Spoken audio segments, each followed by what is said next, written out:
서울의 심장이 멎는 듯한 야경이 파노라마처럼 펼쳐지는 비스티지 호텔 최상층 이클립스 바. 흐릿한 조명 아래 나른한 재즈 선율이 묵직한 가죽 소파와 반짝이는 크리스탈 잔 사이를 유영했다. 서윤아는 창가 구석 자리에 앉아 손에 든 법원잔을 천천히 흔들었다. 얼음이 잔에 부딪히며 내는 맑은 소리가 그녀의 지친 신경을 간신히 달래주었다. 3개월. 꼬박 3개월을 한 기업의 분식회계와 비자금 흐름을 추적하는 데 매달렸다. 매일 밤을 새우며 숫자와 싸웠고 집요한 협박과 회유에도 흔들리지 않았다. 그리고 오늘 마침내 모든 증거를 검찰에 넘기고 사건은 종결되었다. 승리의 단맛보다는 탈진에 가까운 피로감이 온몸을 감쌌다. 그녀에게 필요한 것은 화려한 축하 파티가 아니라 이처럼 완벽한 익명성이 보장되는 고독이었다. 그녀의 시선이 무심코바의 반대편 구석으로 향했다. 그곳에는 한 남자가 앉아 있었다. 존재만으로도 주변 공기를 얼어붙게 만드는 남자. 한치의 오차도 없이 재단된 다크 네이비 수트는 그의 넓은 어깨와 단단한 체격을 고스란히 드러냈고, 흐트러짐 없는 자세는 오랜 시간 몸에 밴 권위와 통제력을 말해주고 있었다. 그는 술잔을 앞에 두고도 마시지 않고 그저 창밖의 도시를 무감정한 시선으로 내려다보고 있었다.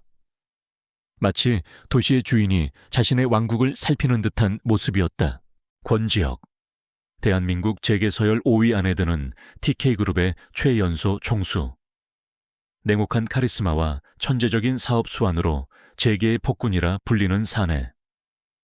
오늘 그는 이사회에서 자신의 숙부이자 그룹의 원로인 권상무 측과 격렬하게 대립했다. 신규 사업 투자를 두고 벌어진 싸움은 결국 그의 승리로 끝났지만, 승리의 쾌감은 잠시뿐 가족이라는 이름 아래 벌어지는 추악한 권력 다툼은 그의 영혼을 좀먹고 있었다. 정상에 오른 자의 숙명처럼 그는 언제나 혼자였다. 유나는 그가 누구인지 단번에 알아보았지만 조금도 동요하지 않았다. 이곳에서는 모두가 가면을 쓰고 각자의 고독을 즐길 뿐 서로의 세계를 침범하는 것은 암묵적인 금기였다. 그녀는 다시 시선을 거두고 자신의 법원에 집중했다.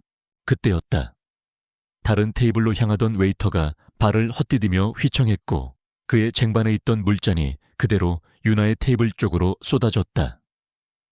차가운 물이 그녀의 실크 블라우스 소매와 스커트 자락을 적셨다. 죄송합니다. 정말 죄송합니다, 손님. 웨이터가 하얗게 질린 얼굴로 연신 고개를 숙였다. 주변의 시선이 잠시 쏠렸지만 유나는 평소의 침착함을 잃지 않았다. 괜찮아요. 실수일 뿐인데요. 그녀는 가방에서 손수건을 꺼내 젖은 옷을 덤덤하게 닦아냈다. 소란의 미간을 찌푸리며 고개를 돌렸던 지역의 시선이 그 모습에 잠시 머물렀다. 보통의 여자라면 짜증을 내거나 과장된 반응을 보일 법한 상황. 하지만 그녀는 놀랄 만큼 평온했다. 마치 방금 일어난 일이 자신과는 상관없는 풍경의 일부인 것처럼. 그 무심함이 오히려 그의 흥미를 자극했다. 웨이터가 안절부절 못하며 매니저를 부르러 간 사이 지혁이 자리에서 일어났다. 성큼성큼 다가온 그의 그림자가 유나의 테이블 위로 짙게 드리워졌다. 묵직한 저음이 그녀의 귓가에 내려앉았다. 제 쪽으로 자리를 옮기시죠. 새 옷을 가져오게 하겠습니다. 명령에 가까운 제안이었다. 유나는 천천히 고개를 들어 그를 마주했다. 사진이나 뉴스에서 보던 것보다 훨씬 더 압도적인 존재감이었다. 날카롭게 뻗은 콧날과 단단히 다물린 입술, 그리고 모든 것을 꿰뚫어 볼 듯한 깊고 차가운 눈.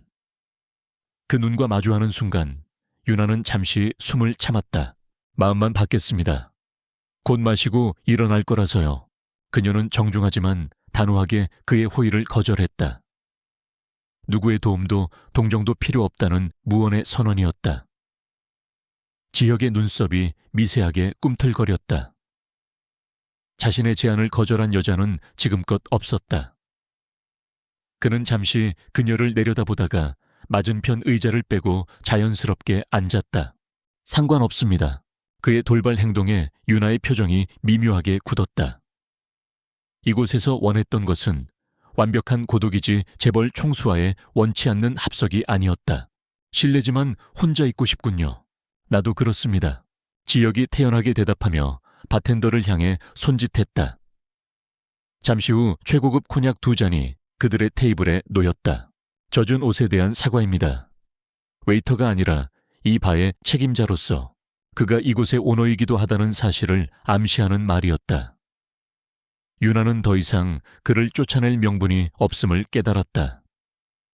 그녀는 말없이 코냑잔을 들어올렸다. 지혁도 잔을 들었다. 맑은 크리스탈 잔이 부딪히며 쨍하는 소리를 냈다. 어색한 침묵이 흘렀다. 두 사람은 약속이라도 한 듯 창밖의 야경으로 시선을 돌렸다. 수만 개의 불빛이 어두운 강물 위로 부서지고 있었다. 화려하지만 동시에 쓸쓸한 풍경. 저 불빛 아래 얼마나 많은 욕망들이 꿈틀거리고 있을까요? 먼저 침묵을 깬 것은 유나였다. 혼잣말에 가까운 목소리였다. 욕망이 아니라 절망이겠죠. 지혁이 냉소적으로 받아쳤다. 절망을 감추기 위해 욕망하는 척하는 것뿐입니다. 그의 말에는 깊은 허무함이 배어 있었다. 유나는 고개를 돌려 그의 옆모습을 보았다. 도시의 불빛이 그의 날카로운 얼굴선에 명암을 만들고 있었다. 완벽하게 모든 것을 가졌지만 세상에서 가장 공허해 보이는 남자. 어쩌면 그 역시 자신과 같은 종류의 피로감에 젖어 있는지도 모른다고 그녀는 생각했다. 그렇게 생각할 수도 있겠네요. 유나는 더 이상 반박하지 않았다. 두 사람은 이름도 직업도 묻지 않았다. 그저 낯선 이에게만 보여줄 수 있는 날것의 감정 조각들을 무심하게 던지고 받을 뿐이었다. 대화는 길게 이어지지 않았지만 침묵은 더 이상 불편하지 않았다. 오히려 서로의 지친 영혼을 감싸주는 담요처럼 아늑하게 느껴졌다. 시간이 얼마나 흘렀을까? 유나가 먼저 자리에서 일어섰다. 이제 가보겠습니다. 술 잘 마셨습니다. 그녀가 돌아서려 할 때 지혁의 손이 그녀의 손목을 붙잡았다. 그의 손은 놀랄 만큼 뜨거웠다. 조금 더요. 명령도 부탁도 아닌 갈증의 참목소리였다. 그의 눈동자가 어둠 속에서 집요하게 빛나고 있었다. 그 눈을 보는 순간 유나는 지난 3개월간 억눌러 왔던 모든 긴장과 감정의 둑이 무너져 내리는 것을 느꼈다. 강철 같던 이성이 녹아내리고 본능이 고개를 들었다. 이 남자에게서 자신과 같은 종류의 고독의 냄새를 맡았기 때문일까? 아니면 이 하룻밤의 일탈이 지긋지긋한 현실로부터의 유일한 탈출구처럼 느껴졌기 때문일까? 그녀는 대답 대신 그의 손에 이끌려 걸음을 옮겼다. 그들이 향한 곳은 호텔의 가장 높은 층에 위치한 로열 스위트룸이었다. 통유리창 너머로 서울의 야경이 발 아래 카페처럼 펼쳐져 있었다. 현실감이 느껴지지 않는 비현실적인 공간이었다. 문을 닫자마자 지혁이 그녀를 벽으로 밀어붙였다. 거친 숨결과 함께 그의 입술이 그녀의 입술을 덮쳤다. 이성적이고 냉철하던 낮의 모습은 온데간데 없었다. 오랫동안 굶주린 맹수처럼 그는 그녀를 탐했다. 유나 역시 저항하지 않았다. 오히려 그의 목을 감싸 안으며 더 깊이 그를 받아들였다. 옷가지들이 바닥으로 아무렇게나 떨어져 나갔다. 그의 차가운 이미지와는 달리 그의 몸은 불덩이처럼 뜨거웠다. 그의 손이 닿는 곳마다 짜릿한 전율이 흘렀다. 지혁은 그녀의 모든 것을 남김없이 집어삼킬 듯이 격렬했다. 마치 그녀를 통해 자신의 존재를 확인하려는 것처럼. 유나는 그의 격정 속에서 자신의 모든 것을 내던졌다. 숫자와 논리만 존재하던 그녀의 세계가 무너지고 원초적인 감각만이 남았다. 두 사람은 밤새 서로를 안았다. 그것은 단순한 정사라기보다는 두 고독한 영혼이 서로의 상처를 핥아주는 의식에 가까웠다. 대화는 없었다. 오직 서로의 청아 숨결만이 칠흑 같은 어둠 속을 채웠다. 새벽의 푸른빛이 창틈으로 스며들 때쯤 유나는 잠든 지역의 옆에서 조용히 눈을 떴다. 잠든 그의 얼굴은 놀랄 만큼 무방비해 보였다. 세상의 모든 짐을 짊어진 듯 미간에 새겨져 있던 깊은 주름이 옅어져 있었다. 그 모습에 유나의 마음 한구석이 이상하게 아려왔다. 하지만 감상에 젖어 있을 시간은 없었다. 이것은 하룻밤의 꿈 혹은 실수일 뿐이다. 해가 뜨면 모든 것은 원래의 자리로 돌아가야 한다. 그녀는 그의 인생에 예고 없이 나타난 이방인이며 그 역시 그녀의 삶에 깊이 들어와서는 안 될 남자였다. 유나는 침대에서 소리 없이 빠져나와 흩어진 옷을 주워 입었다. 마지막으로 잠든 그의 얼굴을 한 번 더 눈에 담고 미련 없이 돌아섰다. 그녀는 그가 누구인지 알고 있었지만 자신의 이름 한 자도 남기지 않았다. 호텔을 빠져나와 차가운 새벽 공기를 마시는 순간 유나는 비로소 현실로 돌아온 것을 실감했다. 어젯밤의 일은 마치 다른 사람의 꿈을 꾼 것처럼 아득하게 느껴졌다. 그녀는 씁쓸하게 웃으며 생각했다. 다시는 엮일 일 없을 것이다. 이것으로 충분하다. 그렇게 그녀는 하룻밤의 일탈을 기억 저편으로 묻어버리기로 결심했다. 하지만 그녀는 알지 못했다. 그 하룻밤이 폭군 권지혁의 인생을 송두리째 흔들어 놓을 시작이었다는 것을. 그리고 운명의 궤도가 이미 그와 그녀를 다시 한번 강력하게 충돌시킬 준비를 마쳤다는 사실을. 권지혁이 눈을 떴을 때 그의 옆자리는 싸늘하게 비어 있었다. 방 안을 가득 채우고 있던 그녀의 은은한 체향만이 간밤의 일이 꿈이 아니었음을 증명하고 있었다. 그는 잠시 텅 빈 공간을 응시했다. 거대한 스위트룸이 이토록 공허하게 느껴진 것은 처음이었다. 언제나처럼 모든 것을 통제하고 지배하는 쪽은 자신이었건만 이번에는 아니었다. 이름 모를 그녀는 흔적도 없이 그를 떠났다. 버려졌다는 생경한 감각이 그의 속을 휘저었다. 그는 천천히 몸을 일으켰다. 바닥에 아무렇게나 널브러진 그녀의 옷가지마저 사라지고 없었다. 테이블 위에는 쪽지 한 장 남겨져 있지 않았다. 완벽한 증발이었다. 지혁의 입가에 냉소가 걸렸다. 하룻밤 상대로는 더할 나위 없이 깔끔한 여자였다. 하지만 이상하게도 불쾌감이 가시지 않았다. 아니, 불쾌감을 넘어선 무언가였다. 마음 한구석에 구멍이 뚫린 듯한 상실감. 그리고 그 구멍을 채우고 싶은 강렬한 갈증. 그는 샤워를 하고 평소처럼 수트를 입었지만 머릿속은 온통 그녀 생각뿐이었다. 그녀의 무심한 눈빛, 차분한 목소리, 그리고 그의 품에서 터져 나오던 뜨거운 숨결까지. 모든 것이 생생하게 그의 오감을 지배했다. TK그룹 본사 45층 회장실의 공기는 얼음장처럼 차가웠다. 비서실 직원들은 평소보다 더 냉혹한 아우라를 풍기는 권지혁의 심기를 살피며 살얼음판을 걷듯 움직였다. 회장님, M&A 관련 최종 보고서입니다. 김 비서가 조심스럽게 서류를 내밀었다. 지혁은 서류를 받아들었지만 그의 시선은 초점 없이 허공을 맴돌았다. 평소라면 단 10분 만에 보고서의 허점을 모조리 파악했을 그였지만 오늘은 글자들이 눈에 들어오지 않았다. 머릿속을 가득 채운 그녀의 잔상 때문이었다. 나가보아. 차가운 한마디에 김 비서는 말없이 고개를 숙이고 물러났다. 지혁은 의자의 등을 기댄 채 눈을 감았다. 통제 불가능한 상황을 그는 혐오했다.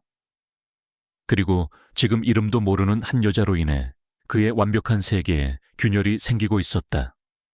그는 이 균열을 방치할 생각이 없었다. 오히려 그 원인을 찾아내 완벽하게 자신의 통제에 두어야만 했다. 그는 인터폰을 눌러 김 비서를 다시 호출했다. 어젯밤 비스티지 호텔 로열 스위트룸에 나와 함께 있었던 여자를 찾아. 동원할 수 있는 모든 수단을 사용해. 오늘 안으로. 네, 하지만 회장님 사생활 내 메일도 달지 마. 칼날 같은 목소리에 김 비서는 입을 다물었다. 알겠습니다. 짧은 대답과 함께 그는 회장실을 나섰다. TK그룹의 정보력과 자금력이 총동원될 것이었다. 권지혁이 무언가를 원할 때 그것을 얻지 못한 적은 단 한 번도 없었다. 같은 시각 여의도의 한 오피스 빌딩에 위치한 컨설팅 회사 넥서스 파트너스. 서윤아는 자신의 책상에 앉아 간밤에 일을 애써 지우려 노력하며 업무에 몰두하고 있었다. 그녀의 모니터에는 복잡한 재무제표와 데이터가 가득했다. 이것이 그녀의 현실이었다.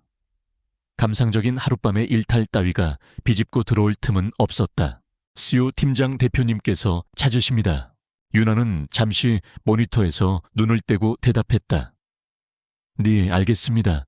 대표이사실 문을 열고 들어가자 중후한 인상의 대표가 소파에 앉아 그녀를 기다리고 있었다. 그의 표정은 평소보다 진지했다. 앉으세요, 팀장. 유나는 그의 맞은편에 자세를 바로 하고 앉았다. 자네에게 아주 중요한 프로젝트를 맡겨야겠네. 극비사항이야. 대표는 책상 서랍에서 두툼한 서류 봉투를 꺼내 그녀에게 건넸다. 봉투에는 아무것도 적혀 있지 않았다. 유나는 봉투를 열어 안에 서류를 꺼냈다. 첫 장에 박힌 선명한 로고를 보는 순간 그녀의 심장이 철렁 내려앉았다. TK그룹, TK그룹이라니요. 내부 감사팀에서도 눈치채지 못한 자금 흐름에 이상 징후가 포착됐네. 외부에는 절대 알려지지 않은 정보야. 우리 쪽 비공식 라인을 통해 들어온 의뢰일세. 자네의 임무는 TK그룹의 정기재무 컨설턴트로 파견되어 아무도 모르게 자금의 출처와 흐름을 역추적하는 걸세. 이건 단순한 비리가 아닐 가능성이 높아. 어쩌면 그룹 전체를 뒤흔들 거대한 판도라의 상자일지도 모르지. 유나는 서류를 쥔 손에 힘을 주었다. 온몸의 피가 차갑게 식는 기분이었다. 운명의 장난이라고 하기에는 너무나도 지독했다. 하필이면 왜 TK그룹이란 말인가? 권지혁. 그의 얼굴이 눈앞에 어른거렸다. 대표는 그녀의 미묘한 표정 변화를 눈치채지 못한 채 말을 이었다. 이 프로젝트는 자네만이 할 수 있어. 자네의 분석력과 집요함이라면 분명 실체를 밝혀낼 수 있을 거라 믿네. 어떻게 할 수 있겠나? 선택의 여지는 없었다. 이것은 그녀의 일이었다. 사적인 감정 때문에 회사의 명운이 걸릴 수도 있는 프로젝트를 거절할 수는 없었다. 그녀는 애써 마음을 다잡고 단호한 목소리로 대답했다. 네, 제가 하겠습니다. 그녀의 인생에 다시는 없을 거라 생각했던 남자의 소굴로 이제는 제 발로 걸어 들어가야만 했다. 해가 저물어갈 무렵 권지혁의 사무실 책상 위에 파일 하나가 놓였다. 김 비서가 반나절 만에 가져온 결과물이었다. 찾았습니다. 서윤아, 넥서스 파트너스 소속 시니어 애널리스트입니다. 업계에서는 실력으로 아주 유명한 인물입니다. 지혁은 파일을 열어보았다.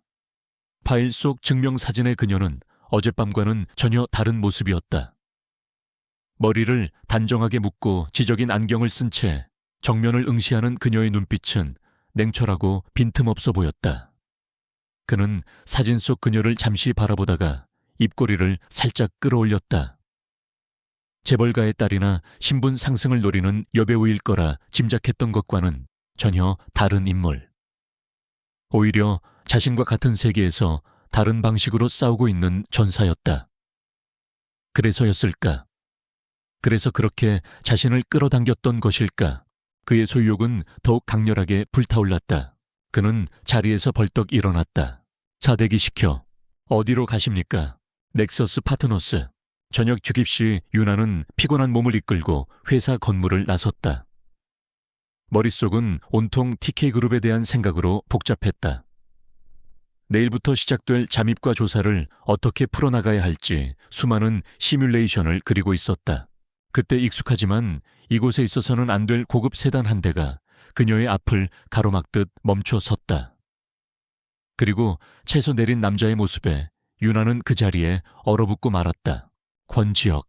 그가 수트 차림으로 채 기댄 채 그녀를 똑바로 쳐다보고 있었다. 가로등 불빛이 그의 날카로운 옆얼굴에 그림자를 드리웠다. 여떻게? 유나가 간신히 목소리를 냈지만 그는 대답 대신 그녀에게 성큼성큼 다가왔다. 두 사람 사이의 거리가 순식간에 좁혀졌다. 그는 그녀의 바로 앞에서 멈춰서서 그녀를 내려다보았다. 그의 눈빛은 어젯밤보다 훨씬 더 강렬하고 집요했다. 왜 말없이 갔지? 우리가 그런 걸 따질 사이는 아니라고 생각하는데요. 유나는 애써 침착하게 대답했다. 하지만 심장이 미친 듯이 뛰고 있었다. 사이 이제부터 만들면 되겠군. 그의 오만한 말투에 유나는 기가 막혔다. 권지혁 씨, 어젯밤 일은 그냥 실수였습니다. 서로 있는 게 좋을 겁니다. 실수. 그가 비웃듯 말했다. 내 인생에 실수는 없어. 모든 건 나의 선택일 뿐이지. 당신도 마찬가지고. 그는 한 걸음 더 다가섰다. 이제는 그의 숨결이 느껴질 만큼 가까운 거리였다. 유나는 저도 모르게 뒷걸음질 쳤다. 하지만 등 뒤의 차가운 벽이 그녀의 퇴로를 막았다. 당신을 잊을 수가 없어. 24시간 내내 당신 생각이 머릿속을 떠나지 않아. 이런 경험은 처음이야. 내 통제력을 잃게 만드는 건 당신이 처음이라고. 그는 마치 사냥감을 몰아쓰는 맹수처럼 그녀를 벽과 자신 사이에 가두었다. 이런 비효율적인 상황을 해결할 방법은 하나뿐이야. 그의 눈빛이 위험하게 번뜩였다. 그리고 그의 입에서 나온 말은 유나의 모든 상식을 파괴했다. 나와 결혼해, 서윤아 씨. 네. 유나는 자신의 귀를 의심했다. 방금 이 남자가 뭐라고 한 거지? 결혼, 당신을 내 곁에 둘 수 있는 가장 확실하고 효율적인 방법이야. 법적인 구속력이 있는 관계로 묶어두면 더 이상 당신이 내 시야에서 사라질 일도 내가 당신 때문에 일에 집중 못할 일도 없겠지. 그것은 프로포즈가 아니었다. 사랑 고백은 더더욱 아니었다. 그것은 M&A 협상 테이블에서나 들을 법한 지극히 합리적이고 계산적인 통보였다. 자신의 감정적 혼란을 해결하기 위한 가장 빠른 해결책. 그에게 있어 결혼은 그런 것이었다. 순간 유나의 머릿속이 차갑게 식었다. 두려움도 당황스러움도 사라졌다. 대신 그 자리를 채운 것은 어이없는 실소와 분노였다. 이 남자는 정말 최악의 오만함으로 똘똘 뭉친 인간이었다. 그녀는 그의 가슴을 손으로 밀어내며 그에게서 벗어났다. 그리고 그의 눈을 똑바로 쳐다보며 얼음처럼 차가운 목소리로 말했다. 미쳤군요. 권지혁 씨. 한마디였다. 경멸과 조소가 담긴 그 한마디는 그 어떤 긴 말보다도 날카롭게 그의 자존심을 베었다. 유나는 더 이상 그를 상대할 가치도 없다는 듯 차갑게 돌아서서 인파 속으로 걸어갔다. 뒤에 남겨진 지역은 난생 처음 느껴보는 충격에 휩싸인 채 그녀의 뒷모습이 사라지는 것을 멍하니 바라보고 있었다. 거절. 권지혁의 인생에 단 한 번도 존재하지 않았던 단어였다. 그 단어가 지금 그의 심장에 비수처럼 박혔다. 하지만 이상하게도 고통과 함께 알 수 없는 정보격이 더욱 거세게 타오르기 시작했다. 서윤아. 그녀는 그가 반드시 손에 넣어야만 하는 유일한 존재가 되어버렸다. TK그룹의 본사 건물은 그 자체로 하나의 거대한 성체였다. 서울의 중심부에서도 가장 높은 위용을 자랑하는 유리와 강철의 탑. 그 안에서 일하는 수천 명의 직원들은 대한민국을 움직이는 엘리트라는 자부심으로 가득 차 있었다. 서윤아는 출입증을 목에 걸고 로비로 들어섰다. 어젯밤 권지혁의 미친 제안을 거절하고 돌아선 후 뜬 눈으로 밤을 새웠다. 하지만 그녀의 얼굴에는 어떤 감정의 동요도 드러나지 않았다. 지금부터 그녀는 넥서스 파트너스의 유능한 컨설턴트 서윤아일 뿐이었다. 재무팀의 안내를 받아 임시 사무실에 도착한 그녀는 프로페셔널한 태도로 업무에 임했다. 그녀의 침착하고 겸손해 보이기까지 하는 태도에 재무팀 직원들은 처음에는 그녀를 그저 거쳐가는 수많은 컨설턴트 중 한 명으로 대수롭지 않게 여겼다. 그들은 자신들의 발밑에 거대한 지각 변동을 일으킬 폭풍의 핵이 조용히 자리 잡았다는 사실을 전혀 알지 못했다. 필요한 모든 데이터베이스에 접근할 수 있는 권한입니다. 도움이 필요하면 언제든 말씀하십시오. 감사합니다. 우선 최근 3년간의 주요 프로젝트 관련 자료부터 검토 시작하겠습니다. 그녀는 컴퓨터를 켜고 곧바로 이 일에 착수했다. 그녀의 손가락이 키보드 위에서 춤을 추듯 빠르게 움직였다. 수만 개의 데이터가 스크린 위로 폭포수처럼 쏟아졌다. 그녀의 눈은 사냥을 시작한 암살자처럼 냉철하고 정확하게 움직였다. 오후 2시 프로젝트 공식 킥오프 미팅이 45층 대회의실에서 열렸다. 회의실의 긴 테이블 끝에는 권지혁이 앉아 있었고 그의 바로 옆에는 그룹의 2인자이자 그의 숙부인 박태수 부회장이 여유로운 미소와 함께 자리했다. 그리고 재무기획법무팀의 핵심 임원들이 그 뒤를 따랐다. 윤아가 회의실에 들어서는 순간 모든 시선이 그녀에게 쏠렸다. 그리고 그 시선들 속에는 지독할 만큼 집요하고 뜨거운 권지혁의 시선이 있었다. 두 사람의 눈이 허공에서 부딪혔다. 시간은 찰나였지만 그들에게는 영원처럼 느껴졌다. 그의 눈은 당신은 내게서 도망칠 수 없어 라고 말하고 있었다. 윤아는 아무렇지 않은 척 가볍게 목례를 하고 자신의 자리에 앉았다. 완벽한 포커페이스였다.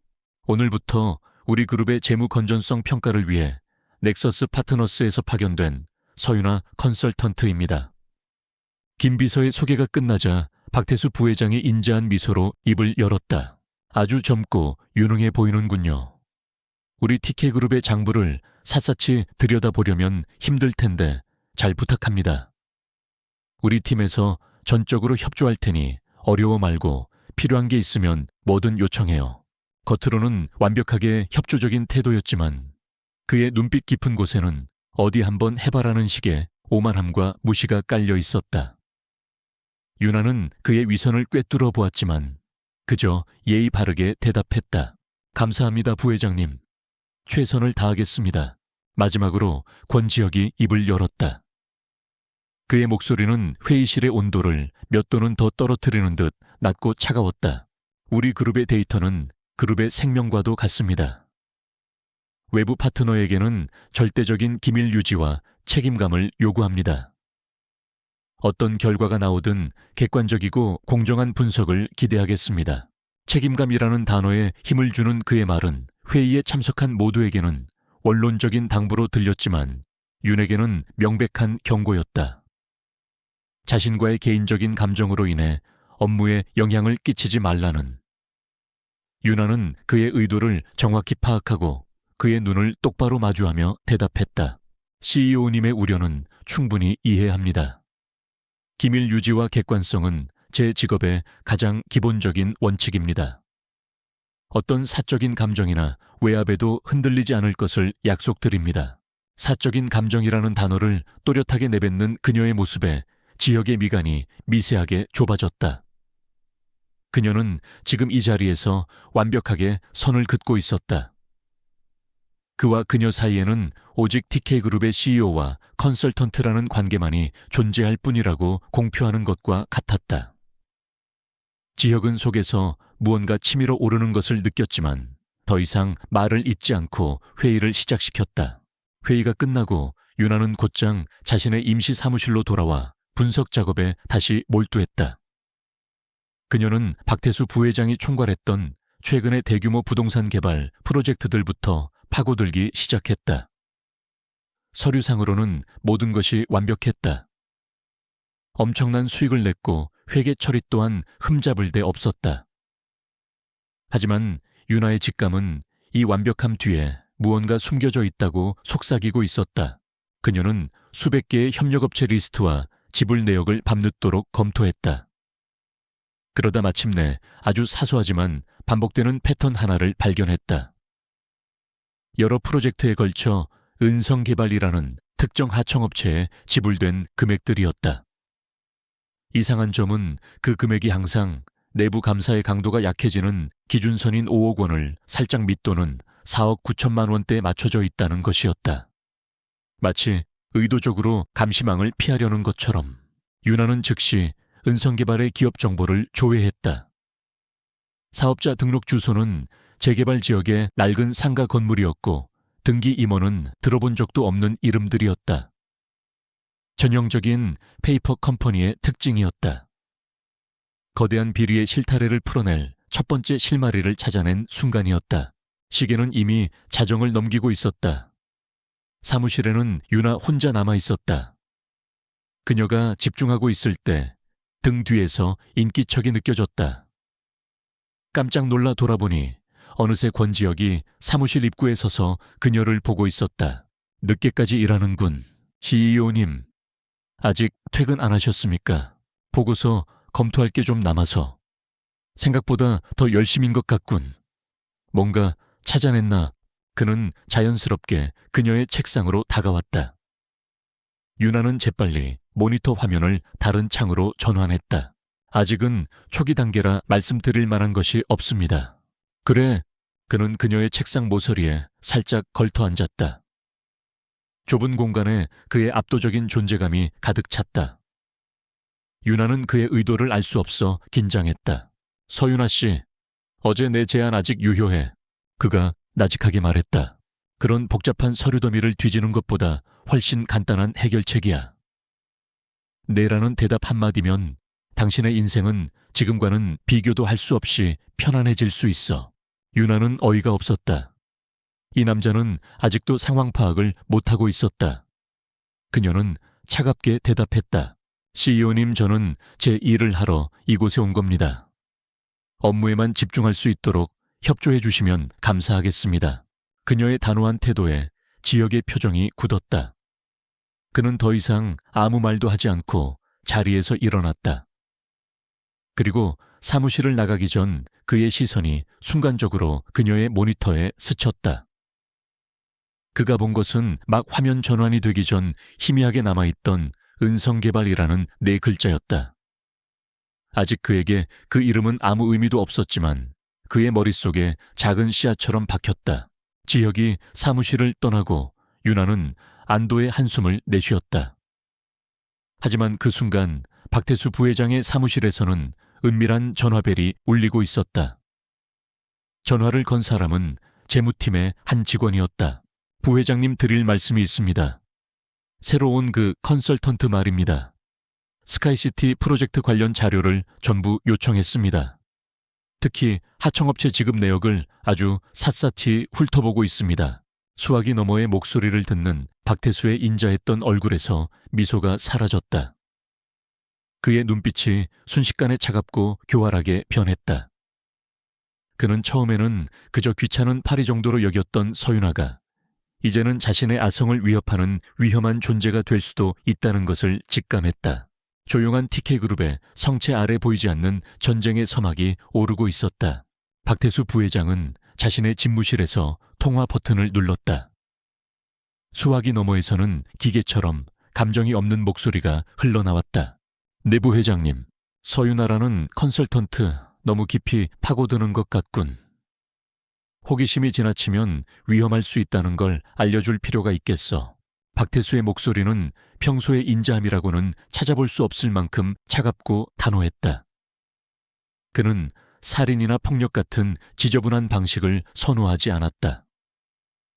그의 방식은 언제나 우아하고 간결했다. 상대방이 스스로 물러나게 만드는 것. 공포를 이용한 심리적 압박이야말로 가장 효율적인 수단이었다. 죽이거나 다치게 하지 마. 그냥 겁만 줘. 다시는 함부로 냄새를 맡고 다니지 못하도록. 알겠습니다. 짧은 통화가 끝나고 박태수는 창밖을 내다보며 만족스러운 미소를 지었다. 이제 그 건방진 젊은 컨설턴트는 자신이 건드린 것이 무엇인지 깨닫고 알아서 꼬리를 내릴 터였다. 그 시각 서윤아는 은성개발의 뒤를 캐는데 모든 신경을 집중하고 있었다. 하지만 상대는 꼬리를 철저히 숨기고 있었다. 자금은 여러 개의 대포 통장을 거쳐 흩어졌고 서류상의 주소지와 임원들은 모두 유령이었다. 명백한 비리의 증거는 넘쳐났지만 그 비리의 정점에 누가 있는지를 증명할 결정적인 연결고리가 부족했다. 이건 혼자서는 무리일지도 몰라. 그녀는 처음으로 벽에 부딪힌 듯한 느낌을 받았다. 하지만 포기할 수는 없었다. 오히려 더 강한 승부욕이 끌어올랐다. 그날도 유나는 자정을 훌쩍 넘긴 시간에 홀로 사무실을 나섰다. 온종일 데이터와 씨름하느라 머리가 지끈거렸다. 지하 주차장으로 내려가는 엘리베이터 안에서 그녀는 잠시 눈을 감고 피로를 풀었다. 지하 3층. 텅 빈 주차장은 섬뜩할 만큼 고요했다. 간간히 깜빡이는 형광등 불빛이 긴 그림자를 만들며 새우산한 분위기를 더했다.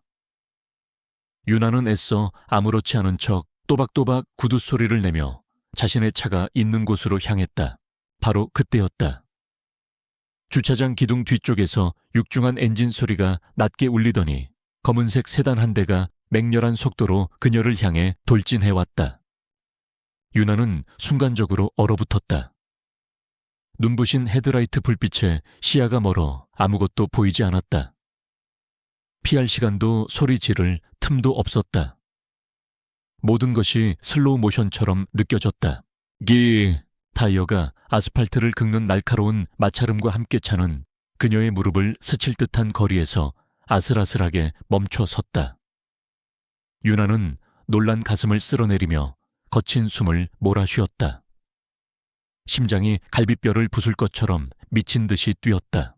단순한 운전 미숙이 아니었다. 명백한 의도를 가진 위협이었다.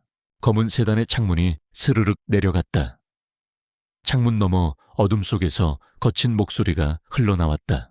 아무데나 코를 들이밀고 다니면 못 써 아가씨. 건드리지 말아야 할 게 있는 법이라고. 그 말을 끝으로 차는 다시 굉음을 내며 주차장을 빠져나갔다. 순식간에 주차장에는 다시 정적만이 남았다.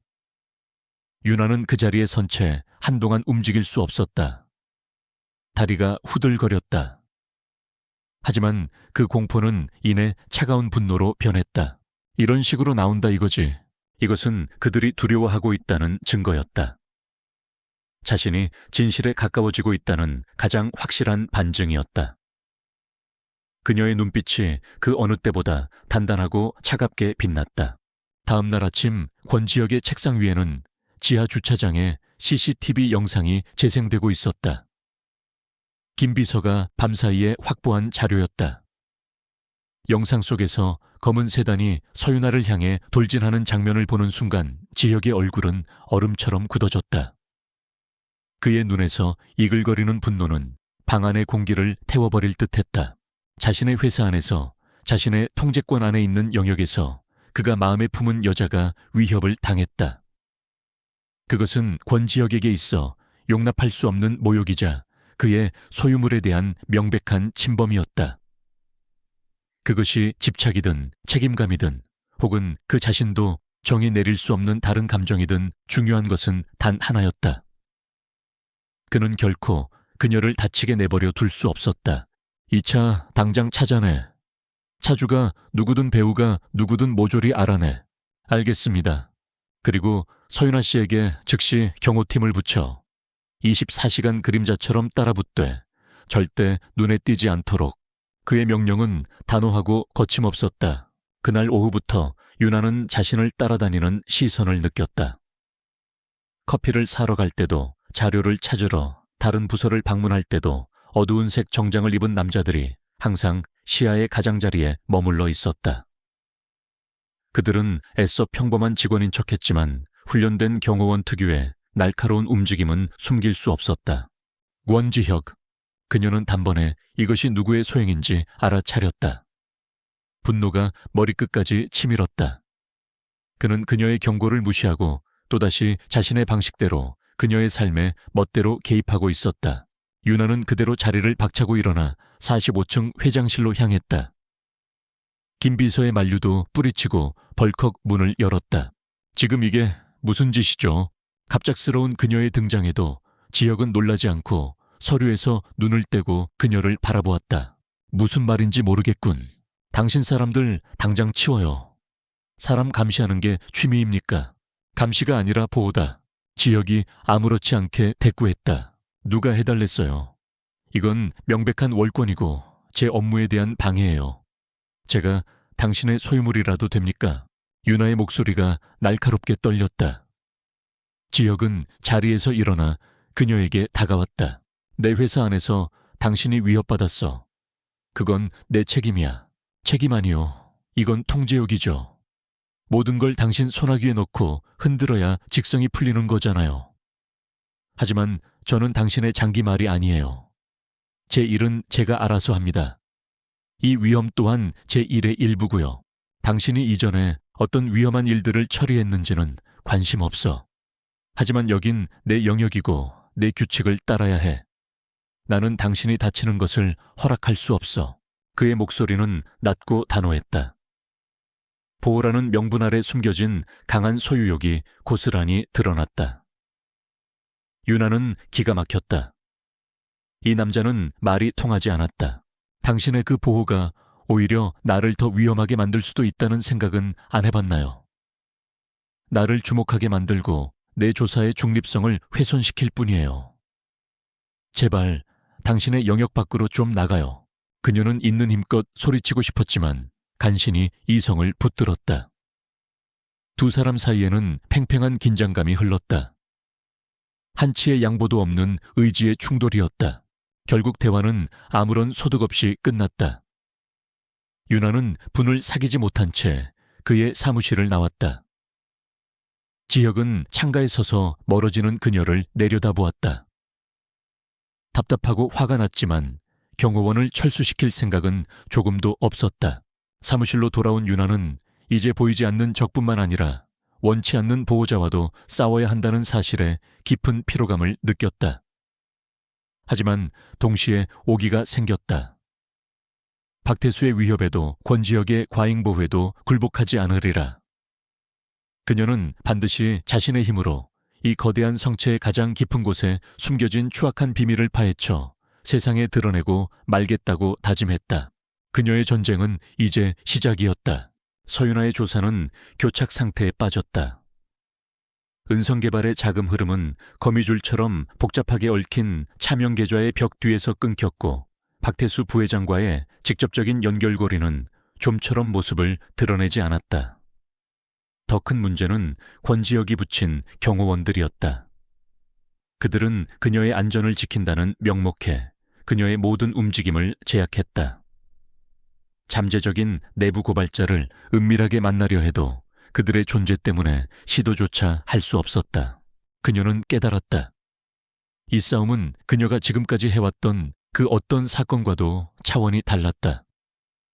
단순한 기업 비리가 아니었다.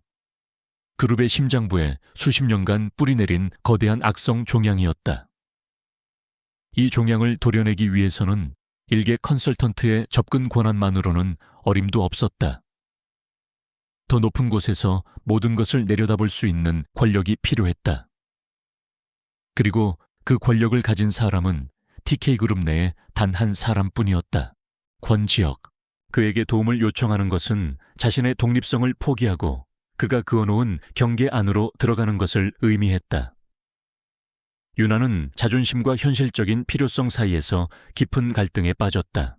같은 시각 권지혁 역시 자신만의 퍼즐을 맞추고 있었다.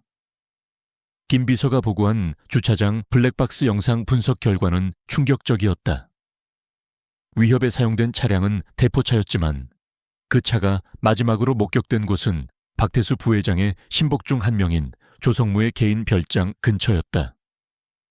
결정적인 증거는 아니었지만 지독하게 찜찜한 정황이었다. 여기에 또 하나의 조각이 맞춰졌다. 며칠 전 유나의 모니터에서 보았던 은성개발. 그가 별도로 지시한 조사에서 은성개발이 박태수 부회장이 주도한 거의 모든 부동산 프로젝트에 하청업체로 참여했다는 사실이 드러났다.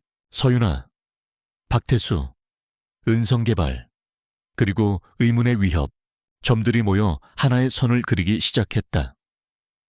자신을 회장 자리에 앉히기 위해 누구보다 애썼던 숙부. 그룹의 2인자로서 자신을 보좌해온 충신. 그가 자신을 배신하고 그룹을 좀먹는 암적인 존재일지도 모른다는 의심은 그의 심장을 차갑게 식혔다. 하지만 그는 감상에 빠질 만큼 어리석지 않았다. 의심을 확신으로 바꿀 증거가 필요했다.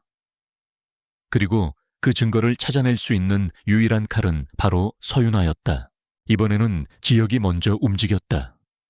그는 인터폰으로 윤아의 임시 사무실을 연결했다.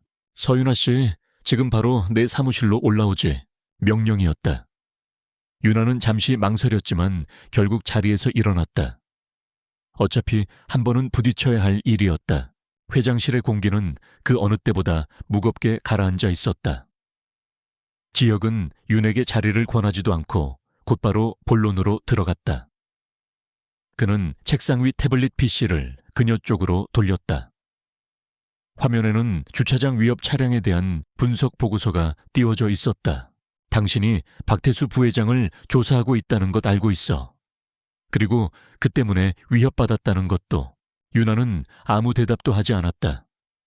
긍정도 부정도 하지 않는 것이 그녀의 방식이었다. 지혁은 그런 그녀의 태도를 예상했다는 듯 말을 이었다. 조사가 막혔겠지. 당신 권한으로는 더 이상 뚫을 수 없는 벽에 부딪혔을 테고. 안 그런가? 그는 정곡을 찔렀다. 당신에게는 더 높은 접근 권한이 필요해. 그리고 내게는 당신이 찾아낸 결과물이 필요하고 거래를 하지. 이건 더 이상 당신 혼자만의 조사가 아니야. 내 회사에 명운이 걸린 문제다. 암세포가 자라고 있는데 당신은 그 위치를 아는 유일한 외과의사야. 하지만 메스를 쥔 사람은 나고 그의 제안은 거부할 수 없을 만큼 매혹적이었다.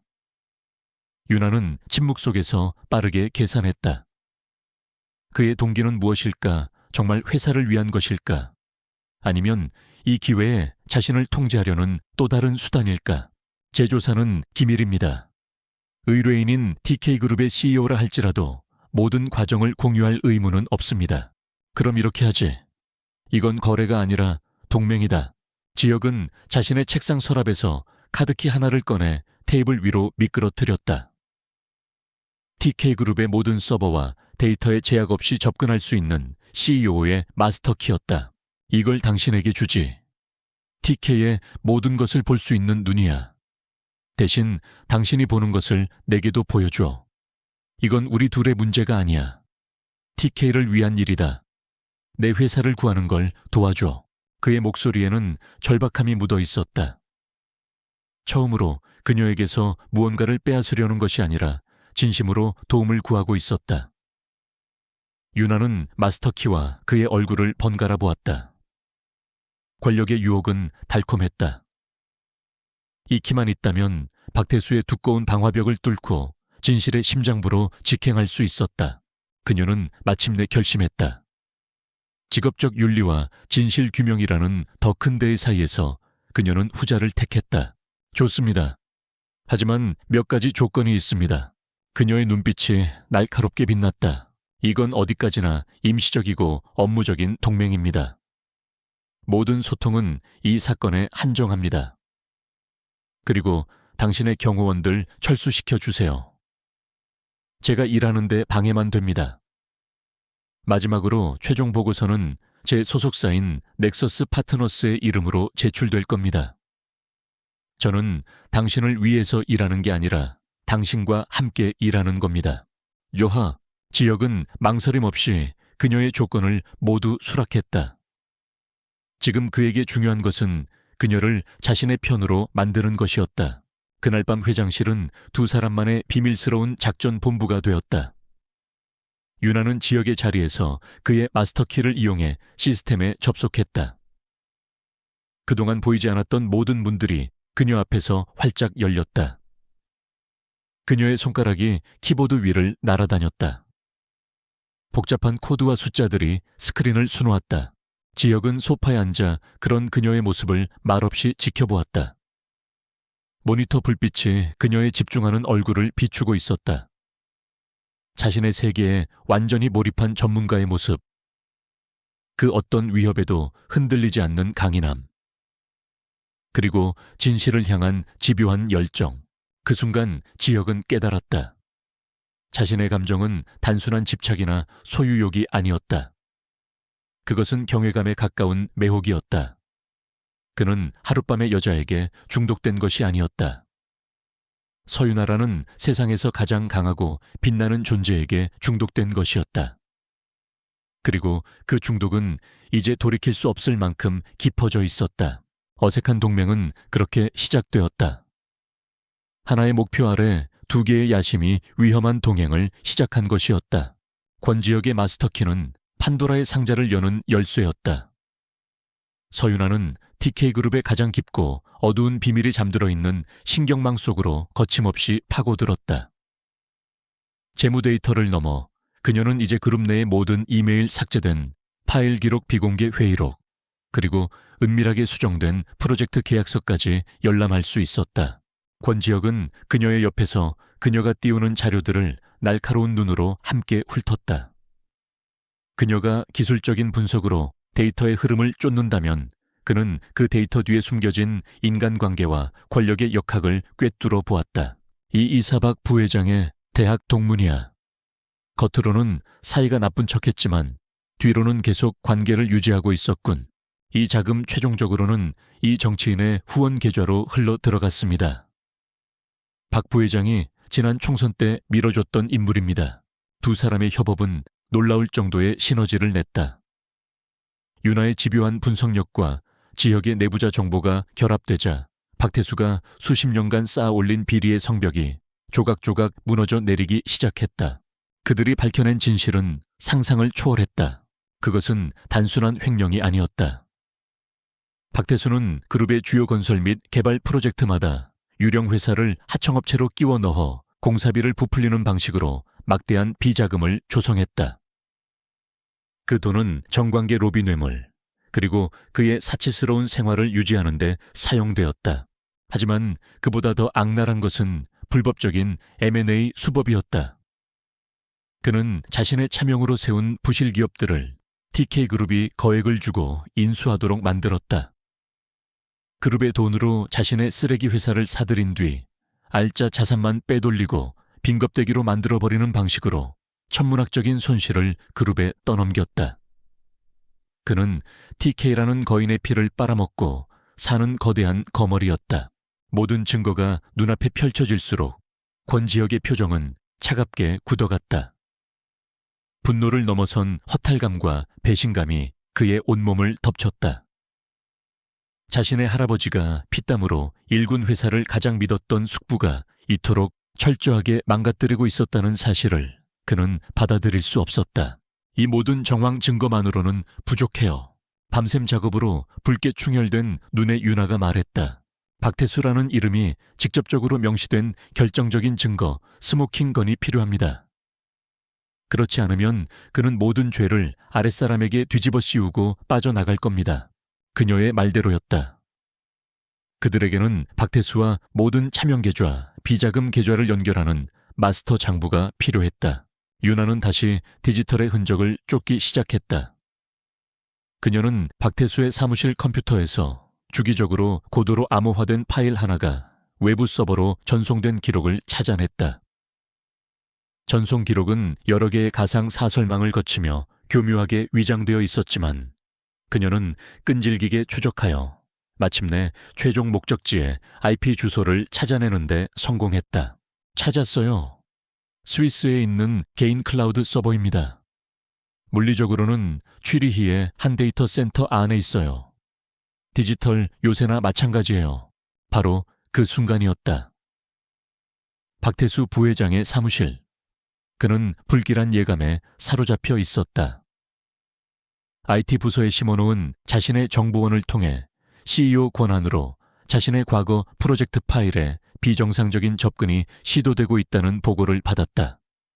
그는 직감했다. 권지혁이 그 컨설턴트 여자와 손을 잡았다는 것을. 등골에 식은땀이 흘렀다. 그는 즉시 자신의 비밀 노트북을 켰다. 스위스 서버에 보관해둔 자신의 모든 범죄 기록이 담긴 비밀 장부. 그것이 그들의 손에 넘어가는 날에는 모든 것이 끝장이었다. 그는 망설임 없이 서버 원격 삭제 프로토콜을 가동시켰다. 모든 데이터를 복구 불가능하게 파괴하는 데에는 보안 절차상 약 3시간의 시간이 소요될 터였다. 이럴 수가. 지역의 사무실에서 유나의 다급한 목소리가 터져 나왔다. 서버에서 원격 삭제 절차가 시작됐어요.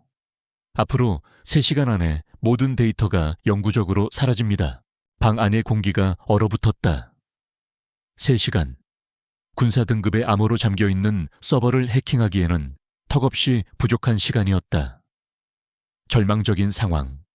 하지만 권지혁의 눈은 포기하지 않았다. 그는 위기의 순간에 더욱 냉철해지는 사내였다. 외부에서 해킹할 시간은 없어. 내부에서 직접 접속해야 해. 그는 즉시 전화기를 들었다.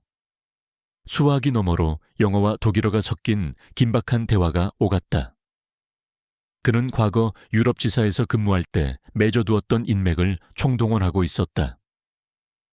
TK그룹의 국제적인 위상과 자신의 모든 것을 걸고 취리히 데이터 센터의 책임자에게 서버렉에 대한 물리적 접근 권한을 요구했다. 그것은 전례도 없고 상식적으로도 불가능한 요구였다.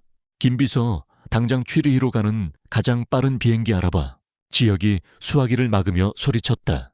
서윤아 씨, 당신의 실력이라면 서버에 직접 접속했을 때 암호를 풀어낼 수 있겠나.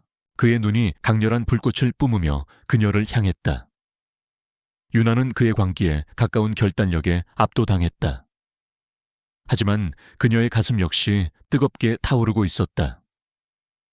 이것은 그녀의 경력에서 가장 위험하고 거대한 도박이었다. 그녀는 마른 입술을 축이고 흔들림 없는 목소리로 대답했다. 할 수 있습니다. 시간은 흐르고 있었다.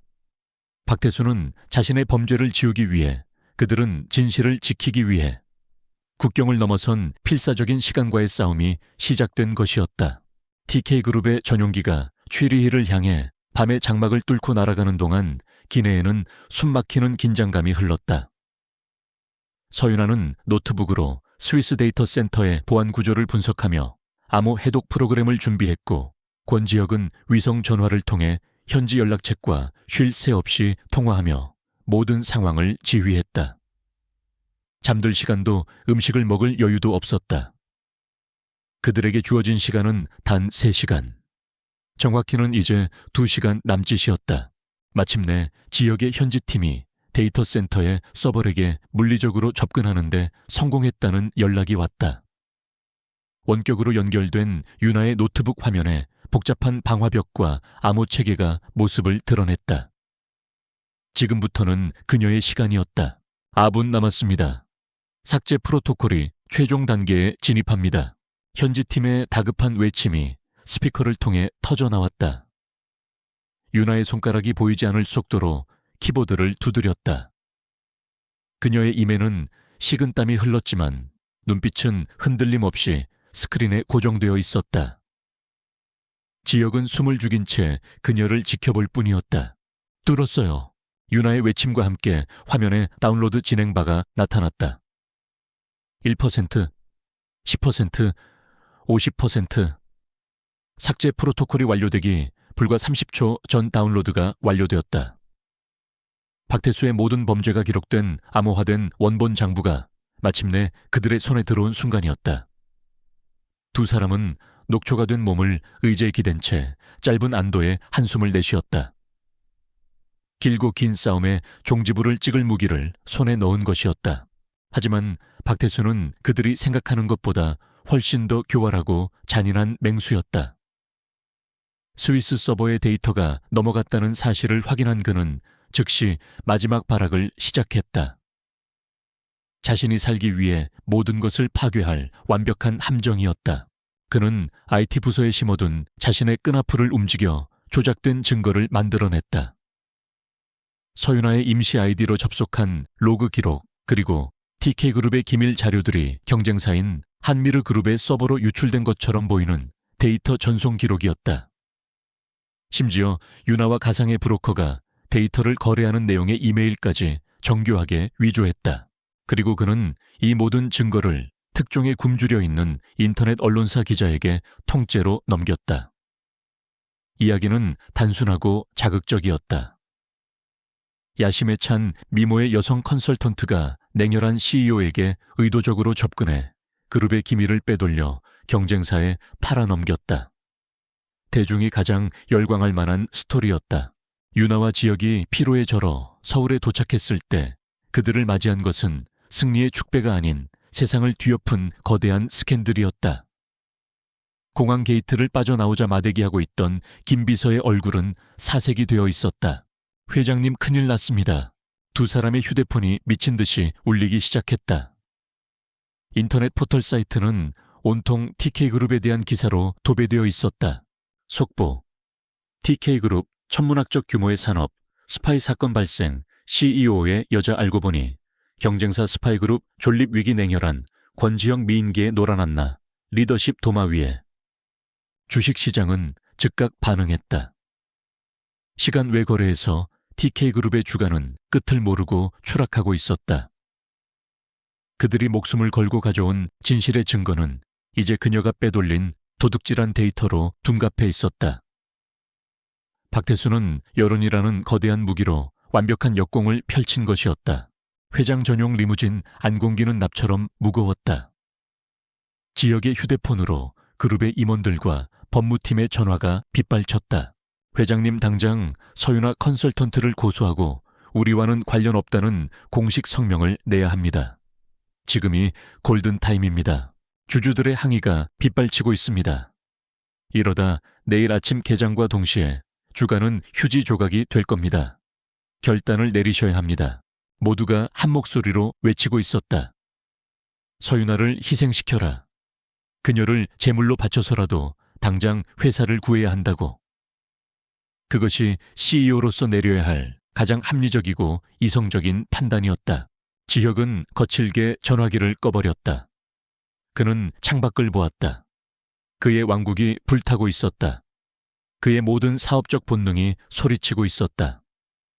저 여자를 버려. 그리고 회사를 살려. 그는 천천히 고개를 돌려 옆자리에 유나를 보았다. 그녀는 창백하게 질린 얼굴로 입술을 깨물고 있었다. 충격과 배신감에 휩싸여 있었지만 그녀의 눈은 조금도 흐트러지지 않은 채 그를 똑바로 보고 있었다. 그녀는 변명하거나 애원하지 않았다. 그저 나직하지만 단호한 목소리로 말했다. 거짓말이에요. 당신은 알잖아요. 그 한마디가 지혁의 심장에 박혔다. 순간 그의 머릿속에서 모든 계산이 멈췄다. 주가, 이사회 주주들, 언론. 그 모든 소음이 사라졌다. 그의 눈에는 오직 서윤아라는 여자 자신을 믿어달라고 말하는 그녀의 눈빛만이 존재했다. 결혼을 효율적인 해결책이라 말했던 과거의 냉혈한 권지혁은 이제 없었다. 그는 변하고 있었다. 그는 결심했다. 지혁은 운전석의 김 비서에게 낫고 단호한 목소리로 명령했다. 본사로 간다. 그리고 내일 아침 9시 긴급 이사회를 소집해. 유나가 놀란 눈으로 그를 쳐다봤다. 어떻게 하시려고요? 지혁은 그녀를 향해 돌아보았다. 그의 눈빛은 그 어느 때보다 단단하고 깊은 신뢰로 가득 차 있었다. 그는 희미하게 미소 지으며 말했다. 그들이 쇼를 원한다면 보여줘야지. 단 그들이 기대하는 쇼는 아닐 거야. 그는 그녀를 희생시키는 대신 그녀에게 모든 것을 걸기로 했다. 자신의 회사와 자신의 이름과 자신의 모든 것을. 부서진 신뢰의 파편 위에서 두 사람의 동맹은 그 어떤 강철보다도 단단하게 다시 태어나고 있었다. 진짜 전쟁은 이제부터 시작이었다. 다음 날 아침 TK그룹 본사는 거대한 폭풍의 눈 한가운데에 있었다. 건물 입구에는 수백 명의 기자들이 진을 치고 있었고 로비는 불안한 수군거림으로 가득 찼다. 주식시장이 개장하자마자 TK그룹의 주식은 30% 이상 폭락하며 거래가 정지되었다. 그룹 창립 이래 최악의 위기였다. 이 모든 혼란의 중심 긴급 이사회가 소집된 45층 대회의실의 공기는 팽팽하다 못해 터져버릴 것 같았다. 이사들은 침통하고 분노에 찬 얼굴로 자리를 지키고 있었다. 박태수 부회장은 가장 마지막에 가장 여유로운 모습으로 회의실에 들어섰다. 그는 마치 회사를 구하기 위해 등판한 영웅처럼 비장한 표정을 지으며 이사들에게 가볍게 목례했다. 그는 모든 이사들이 자신의 편이라고 확신했다. 위기 상황에서는 강력한 리더십을 보여주는 자신에게 의지할 수밖에 없을 것이었다. 그의 시나리오 속에서 오늘 이 자리는 조카인 권지혁의 실책을 질타하고 서윤아라는 요물을 단죄하여 자신의 입지를 완벽하게 굳히는 무대였다. 권지혁과 서윤아는 가장 먼저 회의실에 도착해 있었다.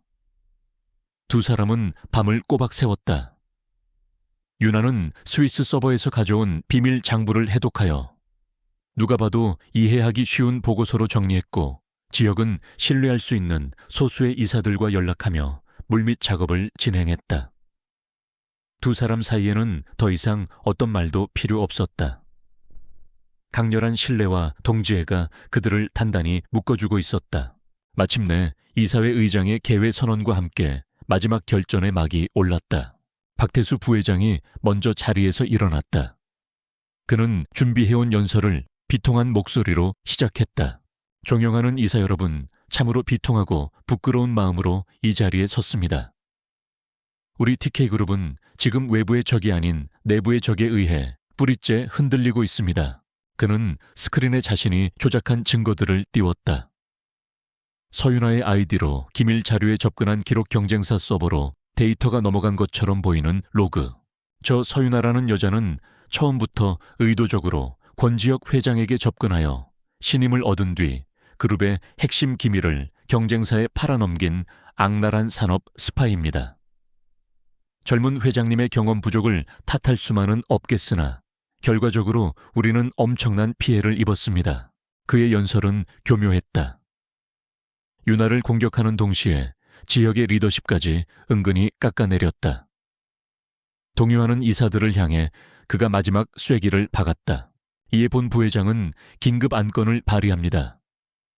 첫째, 서윤아를 즉각 파면하고 그룹에 끼친 손해에 대한 민영사상 소송을 제기할 것. 둘째, 제가 위원장이 되는 비상대책위원회를 구성하여 이번 사태를 수습하고 그룹을 정상화할 것. 그것은 명백한 쿠데타 선언이었다. 회사를 위한다는 명분 아래 권력을 찬탈하려는 속셈이었다. 주가 폭락에 패닉에 빠진 대부분의 이사들이 그의 제안에 고개를 끄덕이기 시작했다. 모든 것이 박태수의 시나리오대로 흘러가는 듯했다. 의장이 투표를 선언하려는 바로 그 순간 권지혁이 조용히 자리에서 일어났다. 그의 얼굴에는 어떤 동요도 분노도 없었다. 오직 얼음처럼 차가운 평정심만이 존재했다. 박 부회장님의 열연 잘 들었습니다. 부회장님 말씀대로 이 회의실 안에 회사를 팔아먹은 스파이가 있는 것은 사실입니다. 하지만 그건 서윤아 씨가 아닙니다. 회의실의 모든 시선이 그에게 쏠렸다. 지혁은 윤아를 향해 고갯짓했다. 윤아는 조금의 망설임도 없이 일어나 자신의 노트북을 회의실 메인 스크린에 연결했다. 저는 지난 몇 주간 권지혁 CEO의 특별 지시에 TK그룹 내부에 자라난 암세포를 추적하는 비밀 조사를 진행해 왔습니다. 그녀의 차갑고 이지적인 목소리가 회의실을 울렸다. 그리고 스크린에 나타난 것은 박태수가 평생을 바쳐 숨겨온 추악한 진실이었다. 은성개발 5회 27개 유령회사 자금 흐름 분석 보고서. 화면은 순식간에 복잡한 도표와 숫자로 가득 찼다. 윤아는 막힘없이 정확한 데이터에 근거하여 박태수의 범죄를 하나하나 폭로하기 시작했다. 박태수 부회장은 지난 15년간 주요 프로젝트마다 유령 회사를 내세워 공사비를 착복하는 방식으로 약 3천억 원에 달하는 비자금을 조성했습니다. 화면에는 은성개발을 통해 돈이 세탁되고 박태수의 차명계좌로 흘러들어가는 전 과정이 적나라하게 펼쳐졌다. 또한 자신의 차명으로 소유한 부실기업 12개를 그룹에 고가로 매각한 뒤 자산을 빼돌리는 방식으로 그룹에 약 5천억 원의 손실을 입혔습니다. 이사들의 입에서 경악의 탄식이 터져나왔다. 그들이 존경하고 따르던 그룹의 원로가 사실은 회사를 좀먹는 기생충이었다는 사실에 모두가 말을 잃었다. 박태수의 얼굴은 하얗게 질리다 못해 시뻘겋게 달아올랐다. 그는 자리에서 벌떡 일어나 고함을 질렀다. 거짓말, 전부 저 여자가 조작한 거야. 저 요망한 년이 회장하고 짜고 나를 모함하는 거라고. 하지만 그의 발악은 처절한 단말마처럼 들릴 뿐이었다. 그의 완벽했던 가면이 산산조각 나고 있었다. 조작이라고요? 권지혁이 그의 말을 차갑게 끊었다. 그렇다면 이건 어떻게 설명하시겠습니까? 스크린의 화면이 바뀌었다. 나타난 것은 지하 주차장의 CCTV 영상이었다. 검은 세단이 윤아를 위협하는 장면, 그리고 그 차량이 박태수의 신복 소유라는 증거 자료가 연달아 재생되었다. 그리고 마지막 결정적인 한 방이 터져 나왔다. 그냥 겁만 줘. 다시는 함부로 냄새를 맡고 다니지 못하도록. 회의실에 박태수의 목소리가 울려 퍼졌다. 지혁이 확보한 그가 자신의 부에게 범행을 지시하는 통화 녹음 파일이었다. 완벽한 체크메이트. 박태수는 그대로 의자에 주저앉았다. 그의 눈에는 더 이상 오만함도 분노도 없었다. 오직 텅 빈 절망만이 남아있었다. 권지혁은 싸늘한 눈으로 그를 내려다본 뒤 충격에 빠진 이사들을 향해 돌아섰다. 지금 즉시 검찰에 모든 자료를 넘길 겁니다. 썩은 부인은 모두 도려내고 처음부터 다시 시작하겠습니다. 이것이 부패의 끝이자 새로운 TK의 시작입니다. 그의 선언이 끝나자마자 회의실의 문이 열렸다. 들어온 것은 이사들이 아닌 지혁의 연락을 받고 대기하고 있던 검찰 수사관들이었다. 그들은 망연자실에 있는 박태수에게 다가가 차가운 수갑을 채웠다. 모든 것이 역전되었다. 지혁과 윤아는 가장 절망적인 순간에 가장 완벽한 승리를 거두었다.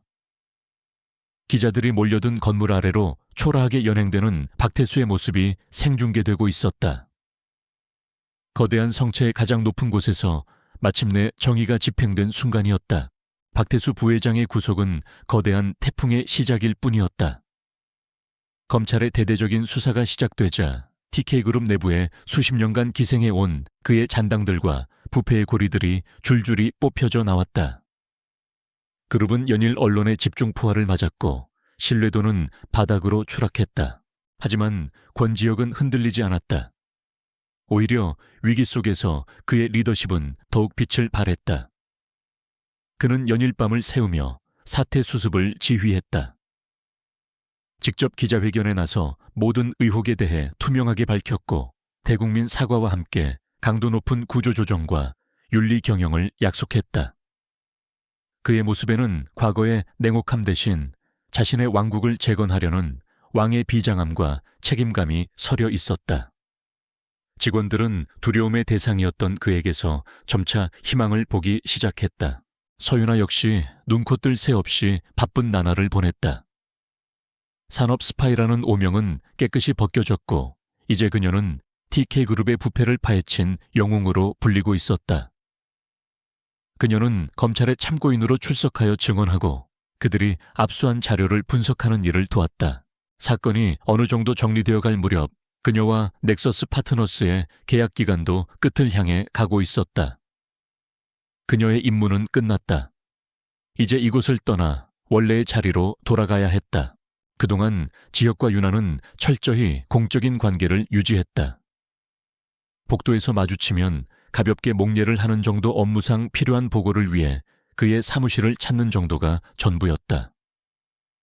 지난 몇 주간 목숨을 걸고 함께 싸웠던 동지애는 어디론가 사라지고 어색한 거리감만이 두 사람 사이에 맴돌았다. 서로의 마음속에 어떤 폭풍이 휘몰아치고 있는지 알면서도 누구 하나 먼저 입을 열지 못했다. 모든 것이 제자리를 찾아가고 태풍이 남긴 상처가 조금씩 아물어가던 어느 날 저녁이었다. 윤아는 자신의 임시 사무실에서 마지막 짐을 정리하고 있었다. 그때 사무실 문이 열리고 권지혁이 들어섰다. 아직 퇴근 안 했군. 내 마무리할 게 좀 남아서요. 잠깐 시간 괜찮나? 할 얘기가 있어.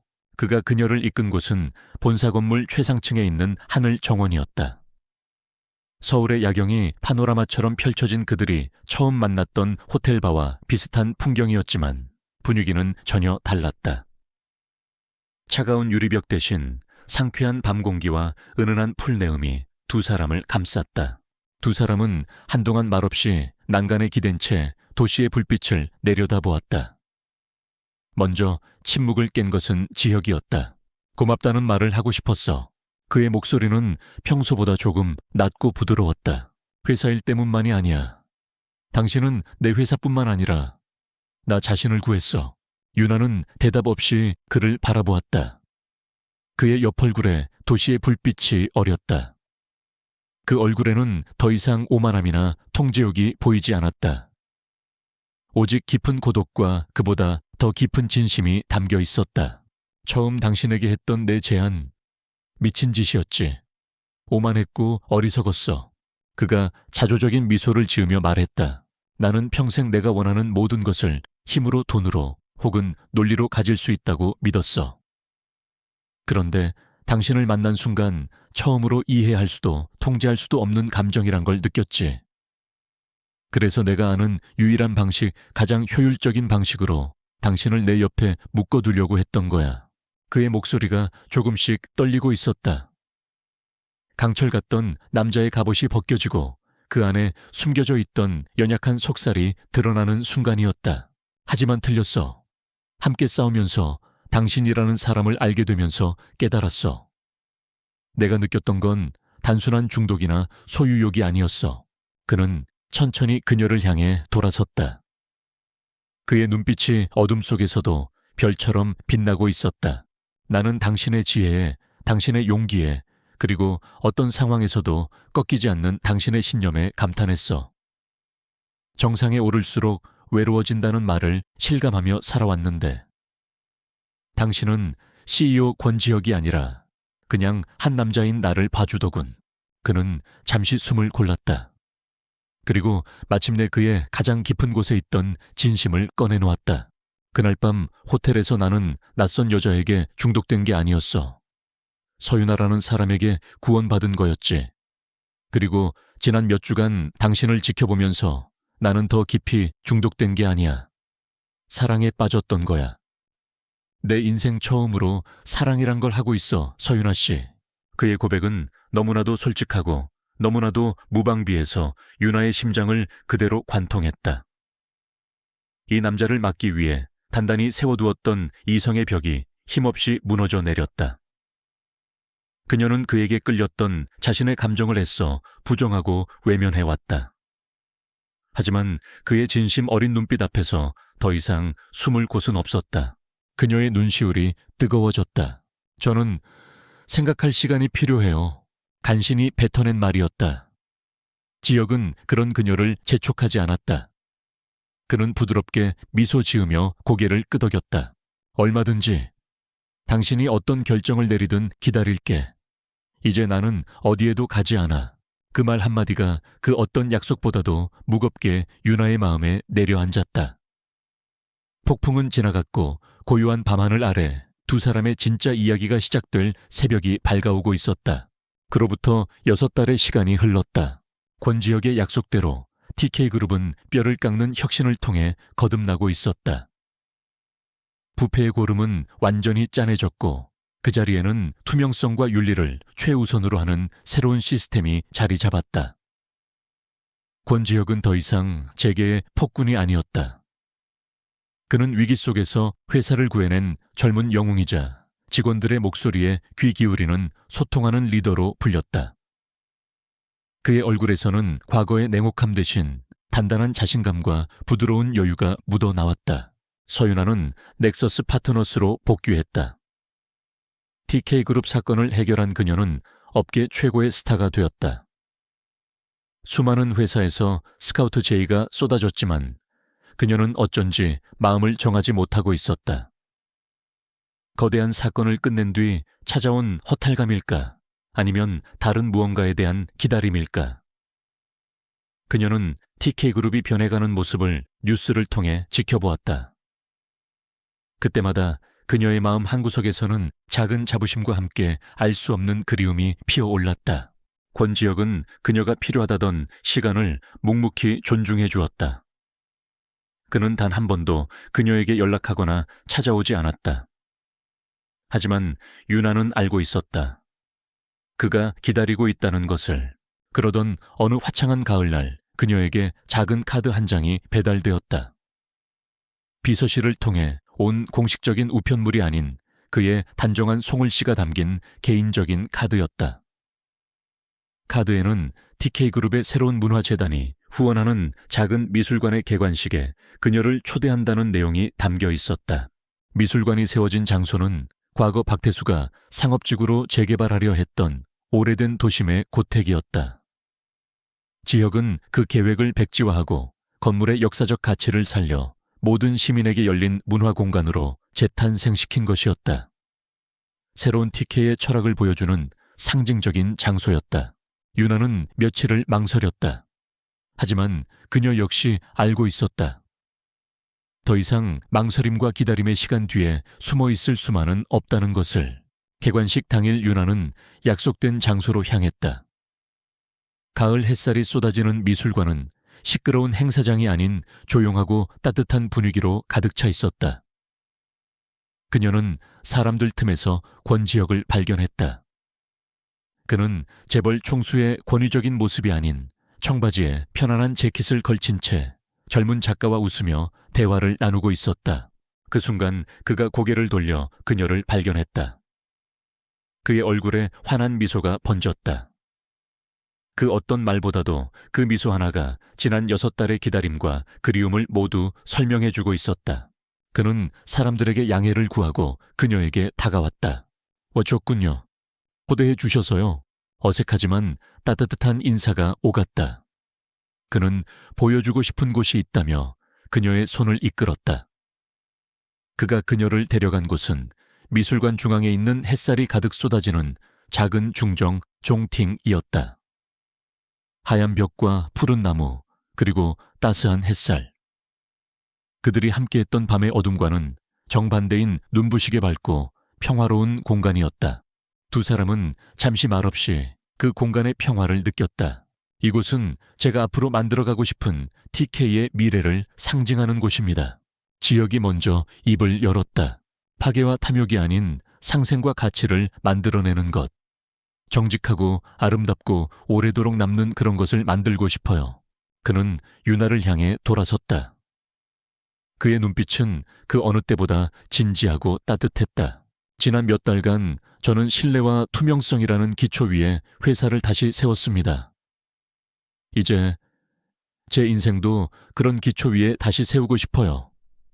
당신과 함께. 그는 천천히 그녀의 앞에서 한쪽 무릎을 꿇었다.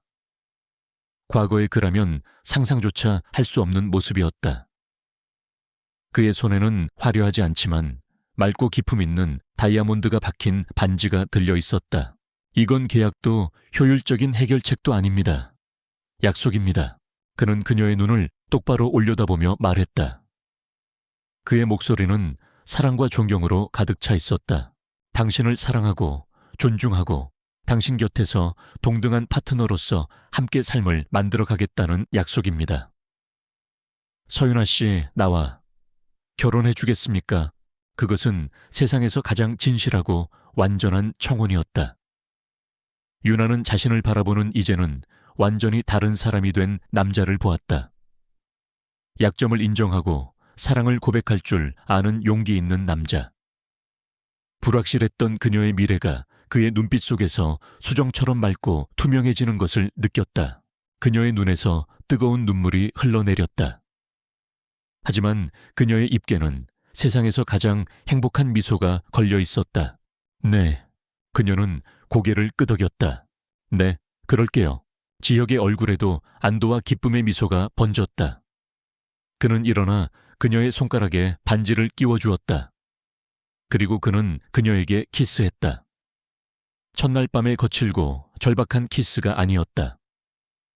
불같은 시련을 함께 이겨내고 마침내 서로를 확인한 부드럽고 영원할 것 같은 키스였다.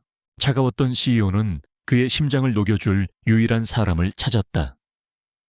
냉철했던 분석가는 그녀의 인생을 함께 분석하고 만들어갈 파트너를 찾았다.